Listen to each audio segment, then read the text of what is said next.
नमस्ते। पहले सभी छात्रों को 10वीं कक्षा में सभी का स्वागत। 10वीं कक्षा के पाठ्यक्रम में जो पहली कहानी है लक्ष्मी नाम की, उसे आज हम देखने जा रहे हैं।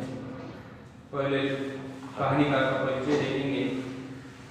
सुप्रसिद्ध कहानीकार गुरबचन सिन्हा जी ने साहित्य के उन क्षेत्रों में मुक्त लेखन किया है।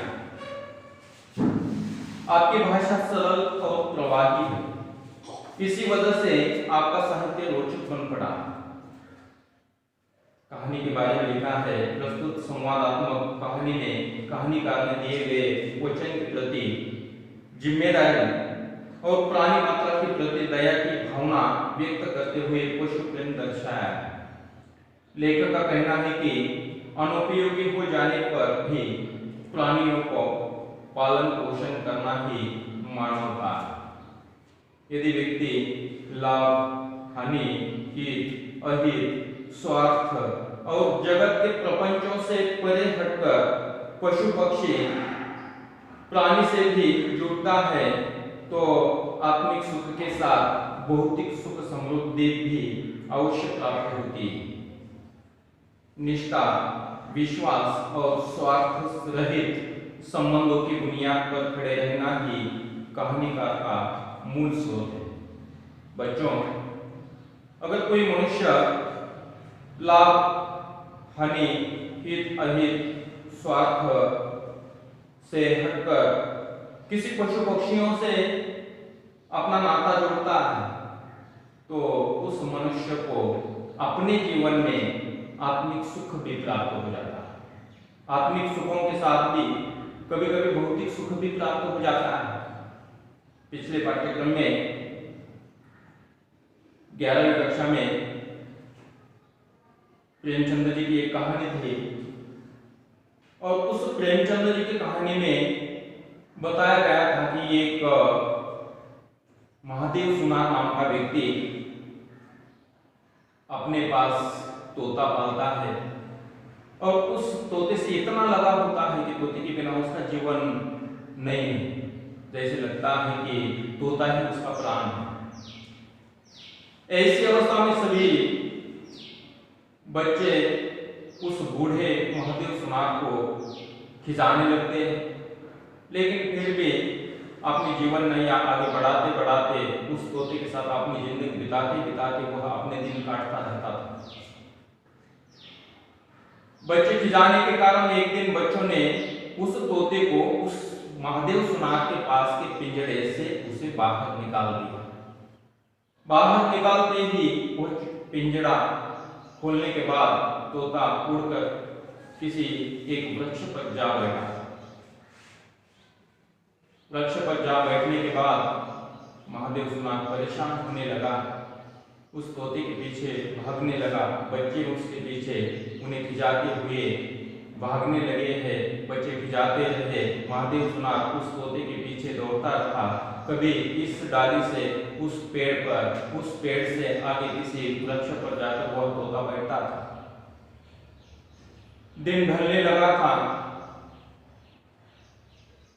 और महादेव सुनार उस तोते के पीछे दौड़ते दौड़ते वह एक जंगल में किसी एक बड़े वृक्ष के ऊपर वह तोता जा बैठा। वहां तक महादेव सुनार जा पहुंचा। शाम हो चुकी थी। शाम होने के बाद महादेव सुनार ने देखा कि अब शाम होने लगी। आपने तोते से आवाज दी, चल पिंजरे में आकर बैठ जा, हम अपने घर चले जाते हैं, रात होने लगी है, काफी अंधकार होने लगा है। ऐसी विनती करने लगा, लेकिन वह तोता कभी नीचे आता, कभी डाले पर बैठता, कभी पिंजरे पर बैठता। जैसे उसे झपटने का प्रयास महादेव सुनार करता तो वह झट से उठकर ऊपर जाकर किसी डाली में, टहनी में जाकर बैठ जाता। अंधेरा हो चुका है और अंधेरा होने के बाद पिंजरा नीचे महादेव सुनार उस पेड़ के नीचे एक जगह पर कोना पकड़कर बैठा हुआ, तोता ऊपर वृक्ष पर बैठा हुआ रात ढलने लगी, इतने में कुछ आवाज महादेव को सुनाई देने लगी। किसी की बोलने की आवाज थी। 4-5 लोग उस पेड़ के नीचे आकर बैठ गए। अपने पास जो भी था वह गड्ढा खोलने लगे और गड्ढा खोलते ही महादेव ने देखा कि ये 4-5 लोग कौन हैं, यहाँ क्यों आए हैं। मन में विचार आने लगा और जैसे विचार आने लगा वो देखने लगे कि क्या अवस्था है, क्या करने ये लोग यहाँ आए होंगे। ये सोचकर महादेव को नजदीक जाने लगा। इतने में उन 5 लोगों में से एक व्यक्ति ने उस महादेव को, बूढ़े व्यक्ति को, जर्जर व्यक्ति को देखने के बाद उन्हें ऐसा आभास हुआ कि यहाँ भूत है।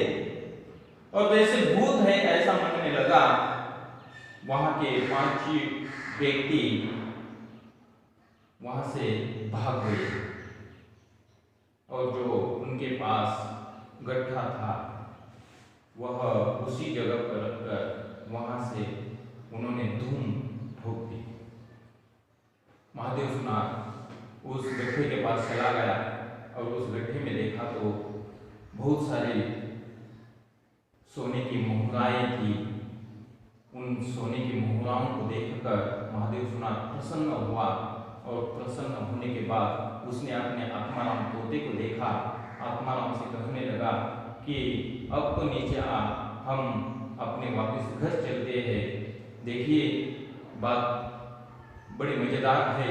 आत्माराम ठीक उसी वक्त जब उन्हें सोने की मोहरा प्राप्त हुई, उसी सोने की मोहरा प्राप्त होते ही वह आत्माराम पिंजड़े में आकर अपने आप बंद हो गया। पिंजड़ा बंद किया। महादेव अपने घर उस मोहरों के साथ अपने आत्माराम तोता को लेकर चला गया। कहने का मतलब आपके समझ में आया होगा बच्चों। किसी प्राणी के साथ अगर हमने लगाव लगाया है, निष्ठा से लगाया है, लाभ हानि से परे होकर हमने उन प्राणियों से, पंछियों से, पक्षियों से लगाव लगाया तो आत्मिक सुख भी प्राप्त हो जाता है और उसी के साथ साथ भौतिक सुख प्राप्त हो जाता है। जैसे कि हमने सुना को भौतिक सुख भी प्राप्त हुआ, आत्मिक सुख भी प्राप्त हुआ। ये इस आशय की एक कहानी गुरबचन सिंह की लक्ष्मी आज हम देखने वाले हैं। उस दिन लड़के ने तेज में आकर लक्ष्मी की पीठ पर 4 डंडे बरसा दिए। वह बड़े भयभीत और घबराई थी। जो भी उसके पास जाता सिर हिला उसे मारने की कोशिश करती या फिर उछलती कूदती, गले की रस्सी तोड़कर खूंटे से आजाद होने का प्रयास किया।